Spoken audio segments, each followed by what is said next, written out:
I once told God to prove that he existed.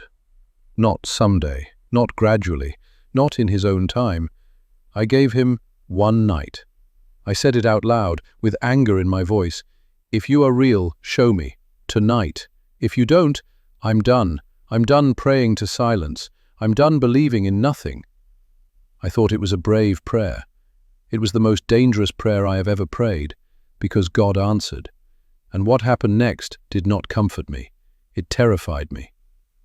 My name is Ibrahim, and this is the story of the night I demanded a sign from God, and received one that still wakes me in cold sweat. This is not a story about warm light or gentle visions.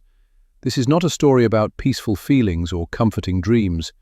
This is a story about what happens when the living God pulls back the curtain and shows you the truth you have been hiding from your entire life. If you are looking for comfortable faith, you should stop here. But if you are ready to hear what I saw, what I felt, what shattered me, and then rebuilt me, stay. Because what terrified me that night also saved me, and it might save you too.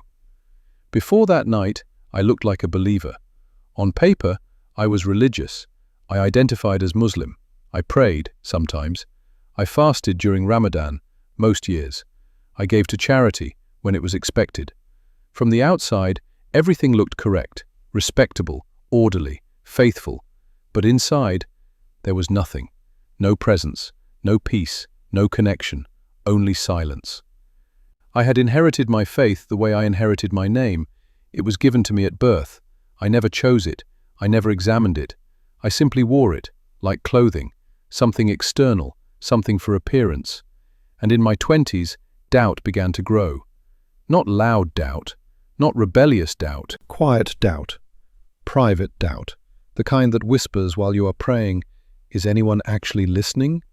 I would recite words in Arabic that I had memorized but barely understood. My lips moved, my body bowed, my hands rose, but my heart felt nothing. I watched other people cry during worship. I watched their faces soften. I watched their hands tremble as if they were touching something invisible and real.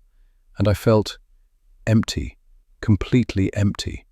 I began to wonder, is something wrong with me? Or is something wrong with all of this?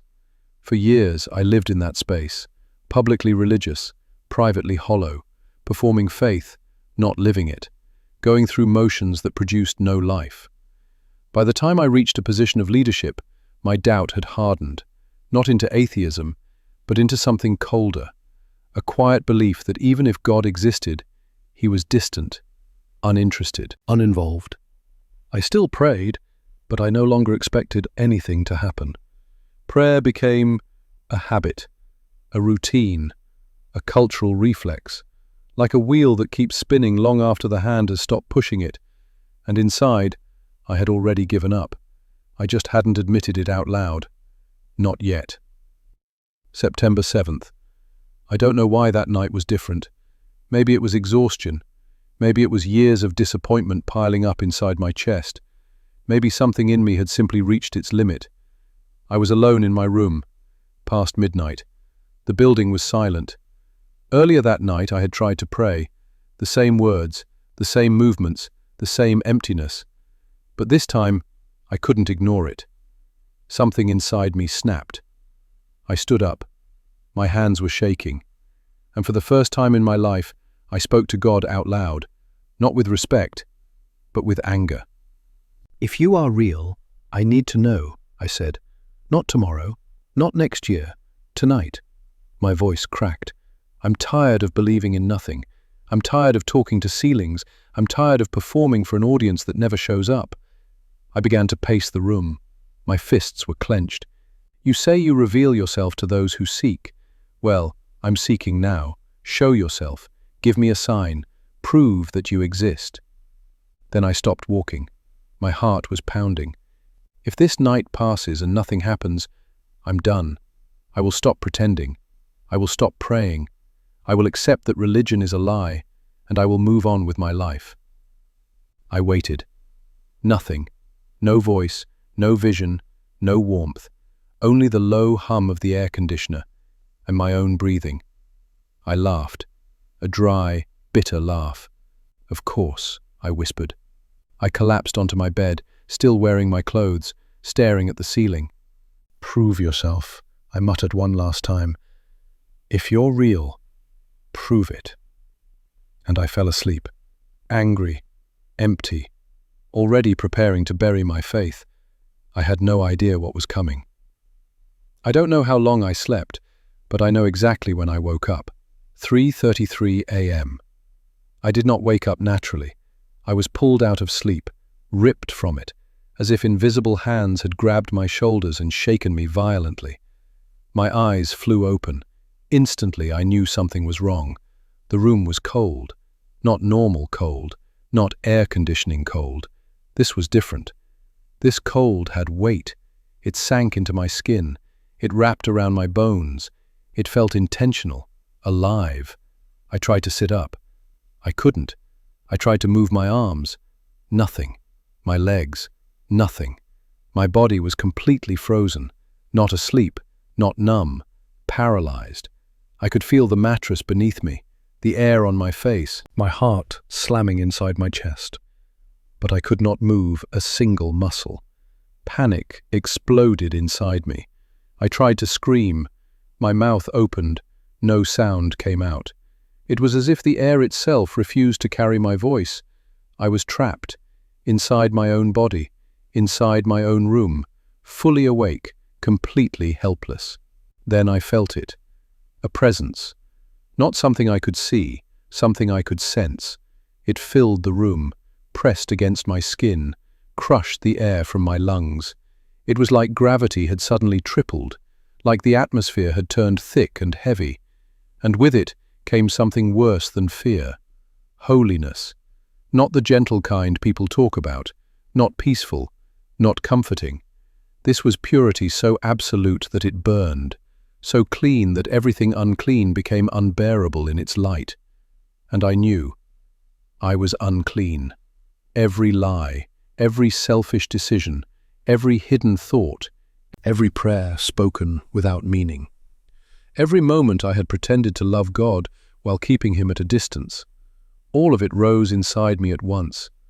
Not as memories, as weight, as shame, as exposure. I wanted to hide. I wanted to disappear. I wanted to tear myself out of existence. But I couldn't move. I couldn't close my eyes. I couldn't escape. And then the room was gone. I was no longer in my room. No bed, no walls, no ceiling. I was standing in a vast, empty space. Endless. Dark. Silent. Not the darkness of night, but the absence of everything. And then I saw someone standing in front of me.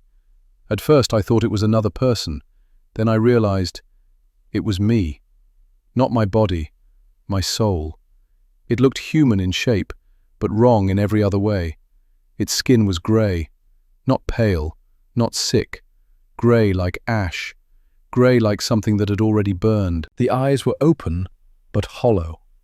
Not empty, hollow. As if light had once lived there and drained out long ago. Around its chest, around where the heart should be, were chains, thick, rust-covered, wrapped again and again, so tight they looked fused into the flesh itself.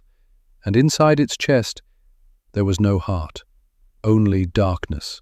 Not shadow, not blackness, darkness that moved, darkness that consumed. I understood without being told. This was my true condition. Not struggling, not confused, not lost. Dead. Spiritually dead. I had been dead for years, walking, speaking, leading, praying, but dead. I tried to speak. No! The word barely formed inside my mind. Then the voice came, not from above, not from behind, from everywhere, from the space itself, from inside my bones. You asked for a sign. The voice was thunder. It shook the ground beneath me. It rattled my teeth. It crushed the air in my lungs. Here is your sign. My knees gave out. I collapsed to the ground, not by choice. My body simply failed under the weight of that sound. You honored me with your lips, but your heart was far from me. Each word struck like a hammer.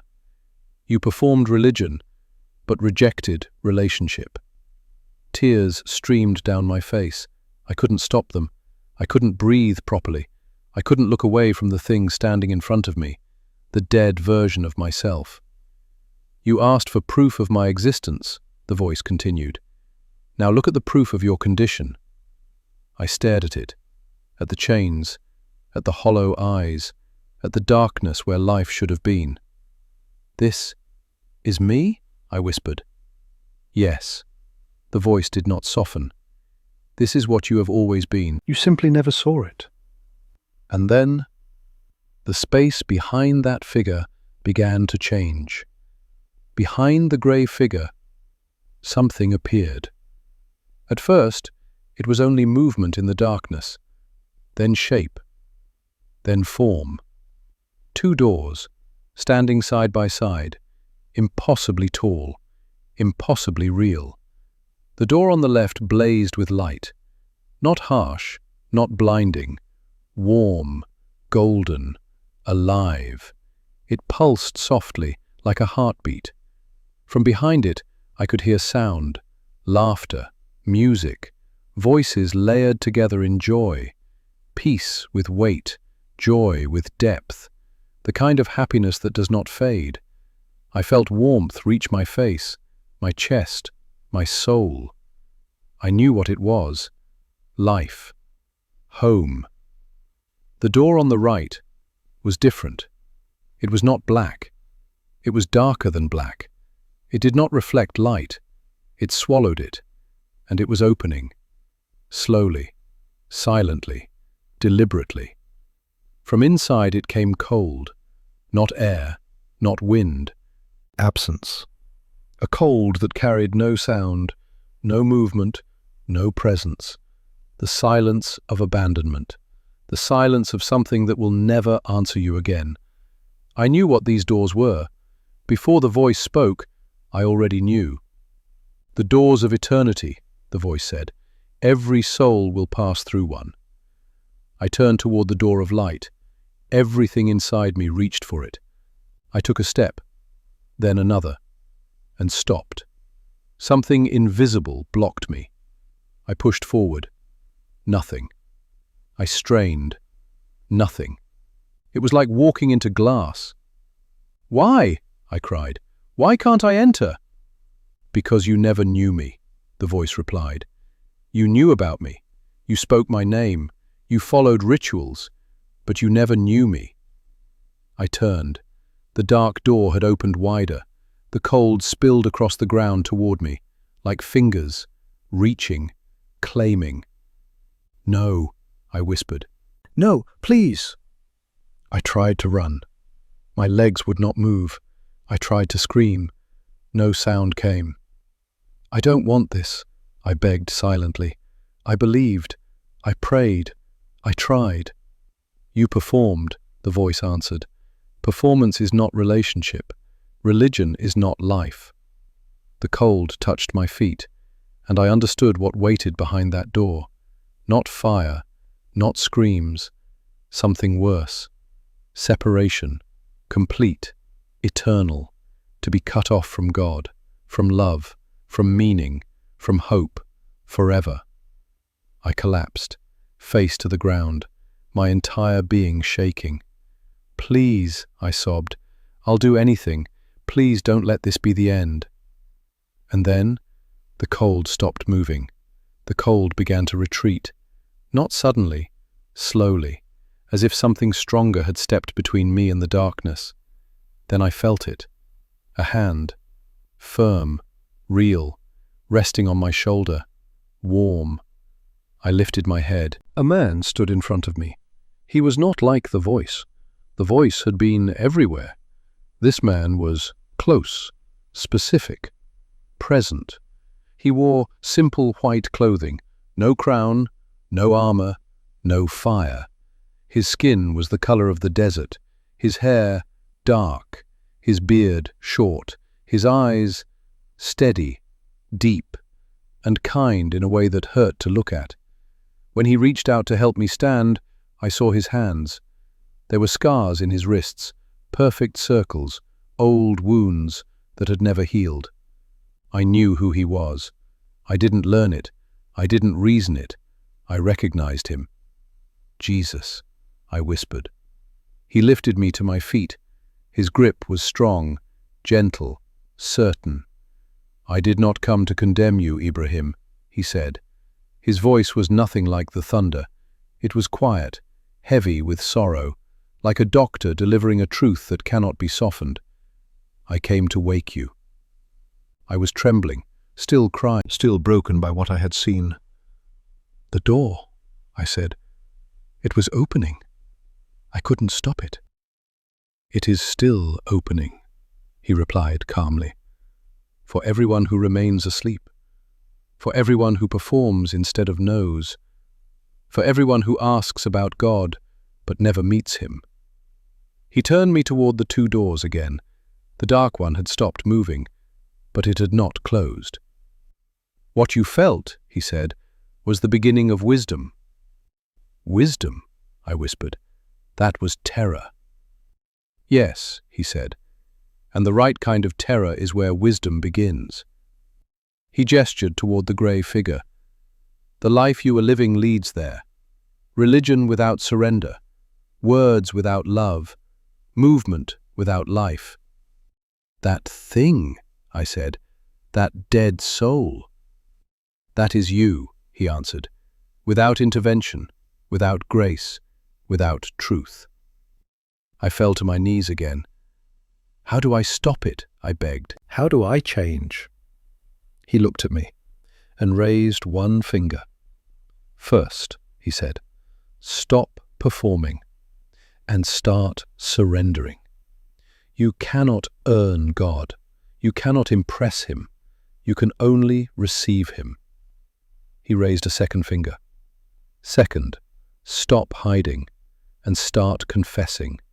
Bring your doubt, your emptiness, your shame.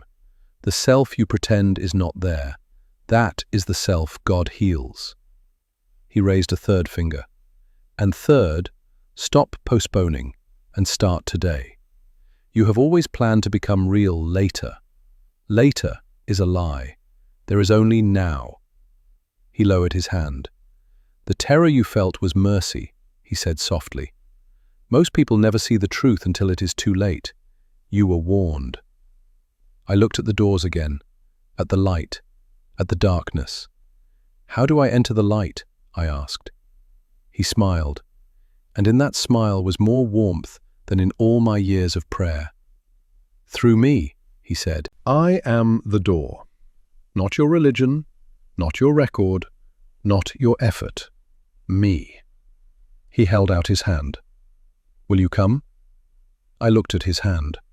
The scars were still there, silent, permanent, proof that love had once bled. I looked at the grey version of myself, chained, hollow, dead. I looked at the dark door, still open, still waiting, and I understood something with terrifying clarity. If I did nothing, it would claim me. I reached out. My hand was shaking. When my fingers touched his, the world exploded with light. Not outward, inward. The chains around my soul shattered. Not slowly, not gently. They burst apart like glass struck by lightning. The grey colour drained away. Warmth rushed into the hollow places. Colour returned. Breath returned. Life returned. The darkness inside my chest dissolved like smoke in the sun. I collapsed against him, not in fear, in relief, in grief. In gratitude too heavy for my body to hold, I wept into his shoulder like a child who had been lost for years and finally found home. Behind me, I heard a sound, the dark door, closing, not slamming, sealing, final, safe. He rested his hand on my back. Remember this night, he said quietly. Remember the fear. Let it keep you awake. Let it keep you honest. Let it keep you close to me. His form began to fade. The space around us softened. "Wait," I said. I reached for him. "I'm always with you now," his voice echoed. "But you will receive confirmation, so you will know this was real." Then the light collapsed inward, the world folded, and I was falling. I woke up gasping. Air tore into my lungs like I had been underwater for too long. I was on my bed, in my room. The walls were real. The ceiling was real. The darkness was ordinary again. I turned my head toward the clock. 4:44 a.m. The cold was gone. The paralysis was gone. But the fear was still inside me. Not panic, not chaos. Something deeper. Reverence. Shock. Awareness. I could still see it when I closed my eyes. My grey soul. The chains. The doors. The darkness waiting behind the crack. I sat up too fast and nearly fell over. My hands were shaking. My entire body was trembling as if I had survived an accident. I slid off the bed and collapsed onto the floor. On my knees. Not out of ritual, not out of habit, out of surrender. For the first time in my life, I did not perform a prayer. I spoke. "God, I'm sorry." My voice broke. "I've been dead. I've been pretending. I've been wearing faith like a costume." Tears dropped onto the floor. "I don't want the dark door. I don't want religion without you. I want you, the real you." I stayed there. Minutes. Hours. I don't know. Time felt meaningless. When the sun finally began to rise, something inside me was different. Not complete, not perfect, but alive. The emptiness that had defined me for years was cracked open, and something warm had begun to grow in its place. I remembered his last words, "You will receive confirmation." And I waited. 3 days passed. I said nothing to anyone. I carried the memory like a fragile secret pressed against my chest. Part of me believed completely.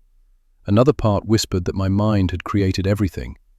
Stress, exhaustion, sleep paralysis, a desperate brain looking for meaning. I needed proof. Not emotion, not memory. Proof. On the evening of the third day, my assistant came to me holding an envelope. "This arrived through unusual channels," she said. A man delivered it by hand to the gate. No name, no return address. He refused to explain. The envelope was thin, ordinary. My name was written on the front, in uneven, trembling handwriting. I opened it. Inside was a single page, handwritten. "President Touré. My name is not important. I am dying. Cancer has taken everything except my final days. I do not know you. I have never met you. I have never written to a president before. But 3 nights ago, God gave me a vision. I saw your face, a face I did not recognize until I saw your photograph in the newspaper today. In the vision, you were standing before 2 doors, one of light, one of darkness. The dark door was opening. You were terrified. Then I saw a man dressed in white take your hand, and the dark door closed. God told me to write to you before I die. He told me to say this: the sign was real. The doors are real. The terror was mercy. Walk now in the life you have been given. Do not return to death. Do not return to performance.